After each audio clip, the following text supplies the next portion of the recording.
प्रणाम मित्रों। तो चलिए आज हम लोग उषा प्रियवंदा जी द्वारा रचित वापसी नामक कहानी को पढ़ेंगे। यह कहानी आप लोगों को BBM KU UG 5th semester Hindi honours के अंतर्गत पढ़ना है। तो चलिए इस कहानी को शुरू करते हैं। गजाधर बाबू ने कमरे में जमा सामान पर एक नज़र दौड़ाई। 2 बक्स, डोलची, बाल्टी। यह डिब्बा कैसा है गणेशी? उन्होंने पूछा। गणेशी बिस्तर बांधता हुआ कुछ गर्व, कुछ दुख, कुछ लज्जा से बोला, घरवाली ने साथ में कुछ बेसन के लड्डू रख दिए हैं। कहा बाबूजी को पसंद थे। अब कहाँ हम गरीब लोग आपकी कुछ खातिर कर पाएंगे। घर जाने की खुशी में भी गजाधर बाबू ने एक विषाद का अनुभव किया। जैसे एक परिचित स्नेह आदरमय सहज संसार से उनका नाता टूट रहा था। कभी कभी हम लोगों की भी खबर लेते रहिएगा, गणेशी बिस्तर में रस्सी बांधता हुआ बोला। कभी कुछ ज़रूरत हो तो लिखना गणेशी, इस अगहन तक बिटिया की शादी कर दो। गणेशी ने अंगोछे के छोर से आंखें पोंछी। अब आप लोग सहारा ना देंगे तो कौन देगा? आप यहाँ रहते तो शादी में कुछ हौसला रहता। गजाधर बाबू चलने को तैयार बैठे थे। रेलवे क्वार्टर का वह कमरा जिसमें उन्होंने कितने वर्ष बिताए थे, उनका सामान हट जाने से कुरूप और नग्न लग रहा था।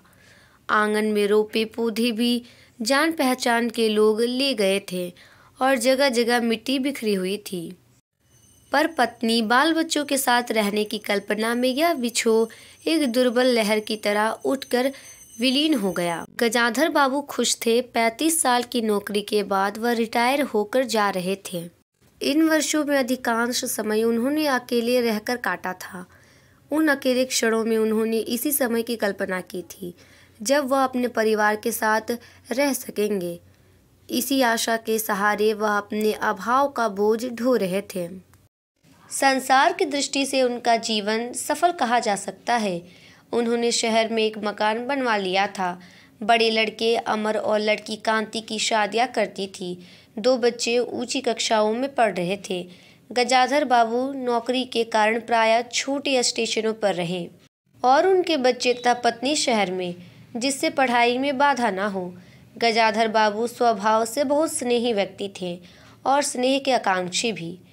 जब परिवार साथ था, ड्यूटी से लौटकर बच्चों से हंसते बोलते, पत्नी से कुछ मनोविनोद करते। उन सबके चले जाने से उनके जीवन में गहन सूनापन भर उठा। खाली क्षणों में उनसे घर में टिका ना जाता। कभी प्रकृति के ना होने पर भी उन्हें पत्नी की स्नेहपूर्ण बातें याद आती रहती। दोपहर में गर्मी होने पर भी 2 बजे तक आग जलाए रहती और उनके स्टेशन से वापस आने पर गर्म गर्म रोटियां सेकती। उनके खा चुकने और मना करने पर भी थोड़ा सा कुछ और थाली में परोस देती और बड़े प्यार से आग्रह करती। जब वह थके हारे बाहर से आते तो उनकी आहट पा वह रसोई के द्वार पर निकल आती और उनकी सलज्ज आंखें मुस्कुरा उठती। गजाधर बाबू को तब हर छोटी बात भी याद आती और उदास हो उठते। अब कितने वर्षों बाद वह अवसर आया था जब वह फिर उसी स्नेह और आदर के मध्य रहने जा रहे थे। टोपी उतार कर गजाधर बाबू ने चारपाई पर रख दी। जूते खोलकर नीचे घिसका दिए। अंदर से रह रह कर कहो की आवाज आ रही थी। इतवार का दिन था और उनके सब बच्चे इकट्ठे होकर नाश्ता कर रहे थे। गजाधर बाबू के सूखे होठों पर स्निग्ध मुस्कान आ गई। उसी तरह मुस्कुराते हुए वह बिना खांसे हुए अंदर चले गए। उन्होंने देखा कि नरेंद्र कमर पर हाथ रखे शायद रात की फिल्म में देखे गए किसी नृत्य की नकल कर रहा था और बसंती हंस हंस कर दुहरी हो रही थी। अमर की बहू को अपने तन बदन आंचल या घूंघट का कोई होश न था और वह उन्मुक्त रूप से हंस रही थी। गजाधर बाबू को देखते ही नरेंद्र धप से बैठ गया और चाय का प्याला उठाकर मुंह से लगा लिया। बहू को होश आया और उसने झट से माथा ढक लिया। केवल बसंती का शरीर रह रह कर हंसी दबाने के प्रयत्न में हिलता रहा। गजाधर बाबू ने मुस्कुराते हुए उन लोगों को देखा, फिर कहा, क्यों नरेंद्र, क्या नकल हो रही थी? कुछ नहीं बाबूजी, नरेंद्र ने सिटपिटा कर कहा। गजाधर बाबू ने चाहा था कि वह भी इस मनोविनोद में भाग लेते, पर उनके आते ही जैसे सब कुंठित हो चुप हो गए। इससे उनके मन में थोड़ी सी खिन्नता उपज आई। बैठते हुए बोले, बसंती चाय मुझे भी देना। तुम्हारी अम्मा की पूजा अभी तक चल रही है क्या? बसंती ने माँ की कोठरी की ओर देखा।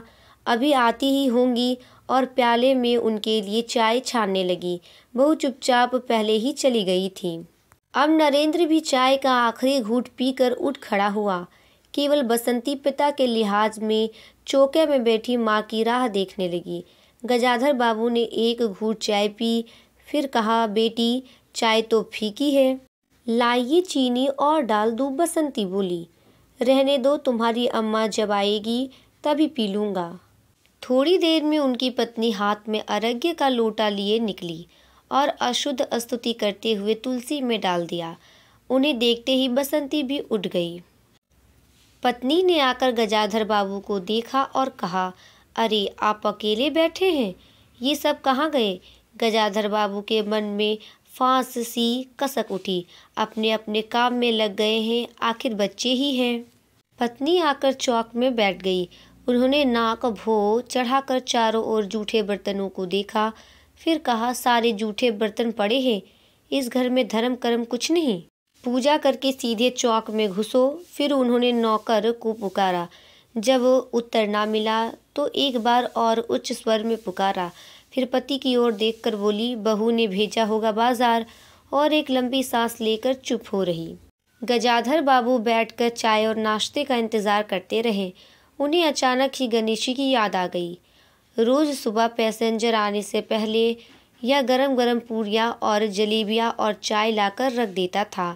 चाय भी कितनी बढ़िया, कांच के गिलास में ऊपर तक भरी लबालब, पूरे 2.5 चम्मच चीनी और गाढ़ी मलाई। पैसेंजर भले ही रानीपुर लेट पहुँचे, गणेशी ने चाय पहुँचाने में कभी देर नहीं की। क्या मजाल की कभी उससे कुछ कहना पड़े। पत्नी का शिकायत भरा स्वर सुन उसके विचारों में व्याघात पहुंचा। वह कह रही थी कि सारा दिन इसी खींच खींच में निकल जाता है। इस गृहस्थी का धंधा पीटते पीटते उम्र बीत गई, कोई जरा हाथ भी नहीं बटाता। बहू क्या किया करती है? गजाधर बाबू ने पूछा। पड़ी रहती है, बसंती को तो कहेगी कि कॉलेज जाना होता है। गजाधर बाबू ने जोश में आकर बसंती को आवाज़ दी। बसंती भाभी के कमरे से निकली तो गजाधर बाबू ने कहा, बसंती आज से शाम का खाना बनाने की जिम्मेदारी तुम पर है। सुबह का भोजन तुम्हारी भाभी बनाएगी। बसंती मुंह लटका कर बोली, बाबूजी पढ़ना भी तो होता है। गजाधर बाबू ने प्यार से समझाया, तुम सुबह पढ़ लिया करो, तुम्हारी माँ बूढ़ी हुई, अब वह शक्ति नहीं बची है। तुम हो, तुम्हारी भाभी है, दोनों को मिलकर काम में हाथ बटाना चाहिए। बसंती चुप रह गई। उसके जाने के बाद उसकी माँ ने धीरे से कहा, पढ़ने का तो बहाना है, कभी जी ही नहीं लगता। कैसे लगे, शीला से ही फुर्सत नहीं। बड़े बड़े लड़के हैं उस घर में, हर वक्त वहाँ घुसा रहना मुझे नहीं सुहाता। मना करूँ तो सुनती नहीं। इसके आगे की कहानी को हम लोग अगले वीडियो में पढ़ेंगे। तब तक के लिए धन्यवाद।